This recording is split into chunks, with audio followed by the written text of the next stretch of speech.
مرحبا. أنا شخص مثلك تمام، إنسان مثلك تمام. لا تظن أبدا أن مركزي أو شهرتي أو وضعي الاجتماعي يفقدني كوني إنسانا مثلك. أنا أشعر وأحس وأختبر مثلك جميع الأفكار والمعتقدات والوعي الجمعي. تمر بي أحداث الحياة كما تمر بها أنت. أفرح، أغضب، أضحك وأبكي، أتألم وأتوجع.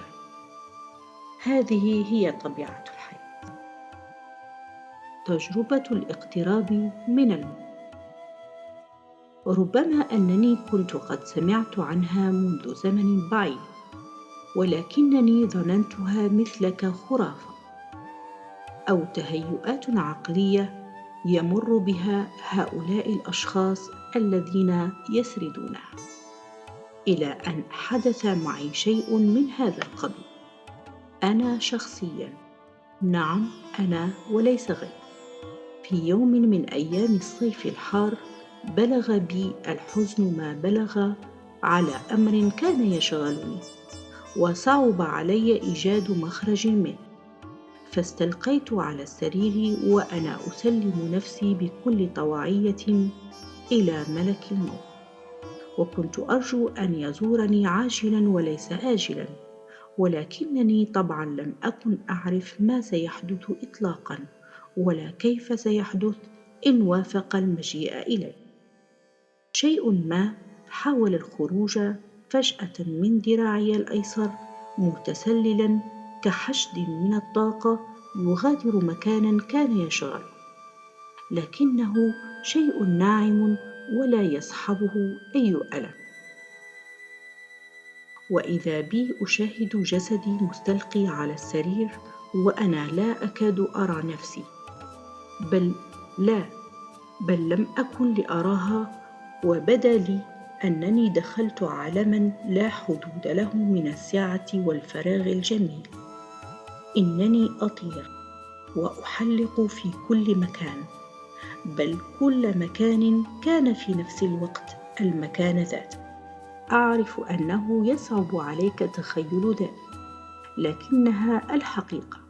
والحقيقة أنها حتى أنني لا أجد العبارات التي تساعدني على وصف ذلك، وإنما أنا أحاول أن أنقل لك الصورة فقط كما بقي من ذكراها في عقلي.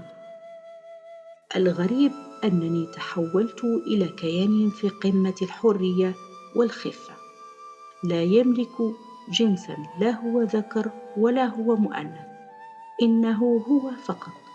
والأجمل من ذلك شعور الفرح والبهجة التي لم أختبر مثلها طوال عمري. لا، بل اختبرتها ولكنني لا أكاد أتذكرها. إنها فرحة الطفل الصغير الذي هو ممتلئ ببهجة الحياة، كله حياة ونقاء وفرح، ومقبل على الحياة وللحياة بكل ما يملك من قوة. كنت في حالة من الحب والابتهاج والسلام اللذان لا يوصفان، ورحت أحلق وأستكشف هذا العالم الجديد الذي قدمت إليه. إنه التعبير المطلق عن الحب غير مشروط. لقد علمت بشكل لا يستحق الشك، وبدا متجليا لي بوضوح تام أنه مرحب بي، وأنني محبوبة كما أنا تماما من غير شروط، ولا علاقة بما كنت أفعله أو يفعله الآخرون معي بهذا الحب. وكأن هذا الحب هو الأساس، وهو الأمر الموجود ولا مجال للشك في ذلك. إنه مثل الشمس التي تشرق على الأرض من دون استثناء أي بقعة منها، وهو الأمر الذي أدهشني حقا، لأنني لم أعتبره بهذا الشكل طوال عمري، لأنني لطالما تعلمت أنه يجب أن أكون جيدة على نحو معين لكي أستحق ربما بعضا من الحب. أما حبا كبيرا فهذا فعلا لم يكن واردا في تفكيري أبدا. إنني جميلة ونادرة ومحبوبة كما أنا تماما، وهذه هي الهبة المقدسة والحقيقة الرائعة والجلية. والأمر الأشد استغرابا هو أنني كنت أسأل أسئلة وكان يجاب علي وبالتفصيل الممل، ولكن العملية لم تكن تحدث مثلما كنت في جسدي المادي. كانت الأجوبة ترد في عقلي مباشرة من دون كلمات ولا تواصل، وكل شيء موجود ولكنه غير موجود بآن واحد، أي أنه لا تجسد للمادة بالشكل المعروف لدينا.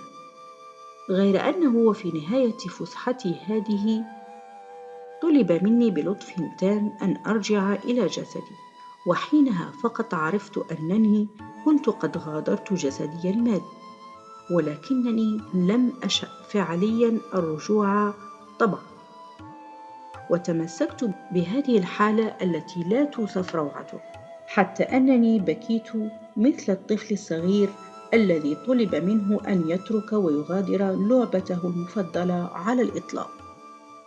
ولكنني بعدها قبلت، لأنني وجدتني محاطة بحب وعناية كبيرين، سواء كنت خارج أو داخل جسدي،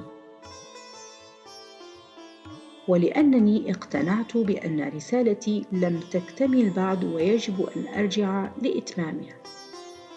فرجعت، ودخل حشد الطاقة التي كانت قد غادرت من ذراعي من نفس المكان من ذراعي الأيسر، ليسكن جسدي مرة أخرى بلطف تام.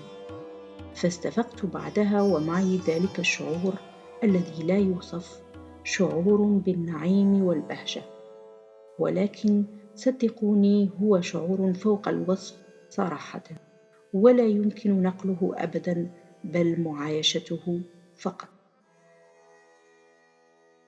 ومنذ ذلك الحين ما عاد الموت يخيفني أبدا، وأقبلت على الحياة على أنها تجربة وفقط، واختيارات لهدف أسمى، ولا يجب أن أنزعج منها على الإطلاق. ومنذ ذلك الحين قطعت وعدا لنفسي بأن أمنحها الحب والسلام بقدر استطاعتي، وأن أعاملها كأجمل هدية من الله، وأمنحها السعادة وأتقبلها كما هي، وأسامحها وأقدرها وأساندها وأدعمها كأفضل رفيق وصديق وحبيب، وأمتن لله على هذه الهدية الجميلة، وأمتن لله على هدية الحياة. وأصبحت تجارب الاقتراب من الموت حقيقة لا يجب علينا إهمالها، بل السماع لما تحملها من رسائل وحقائق، لأنها فعلا تود مساعدتنا على عيش الحياة بدون ألم، والتحرر من كل المعتقدات المغلوطة والخرافات التي صدقناها طيلة حياتنا، ولكنها لم تزدنا إلا تعاسة ومعاناة. أنا لا أرغمك أن تصدق، ولكنني أعرض عليك فقط أن تمنح نفسك من أن تسمع من هؤلاء. اسمع وفقط، من غير أن تحكم. دع روحك هي التي تقرر عنك، وهي من المؤكد أنها تعرف الأفضل لك وتعرف الحقيقة. من أروع القصص الملهمة صراحة أصدقائي، والتي ألهمتني في حياتي، هي حكاية أنيتا مورجاني، والتي هي أيضا لاقت التكذيب والأعراض حتى من الهيئات المخصصة لدراسة مثل هذه الخوارق، ولكنها أصرت على إيصال ما رأته في العالم الآخر إليه، لأنها مؤمنة أشد الإيمان بأنك بحاجة مثلها ومثلي ومثل كل أي شخص في هذه الكرة الأرضية إلى كل ما عرفته، وأن المحبة التي بداخلها تريد مشاركتها مع العالم وتساعده كما ساعدتها على الشفاء مما ظن كل الأطباء والعلماء أنه لا شفاء منه، إنه مرض السرطان. ومن دون إطالة أحبائي، أترككم مع رسالة أنيتا مورجاني من العالم الآخر إليك أيها المخلوق الرائع، لكي تتعرف على روعتك الحقيقية التي أخفوها عنك ولا تعرفها. كتاب ماذا لو كانت هذه هي الجنة. أتمنى لكم رحلة ممتعة مع هذا الكتاب.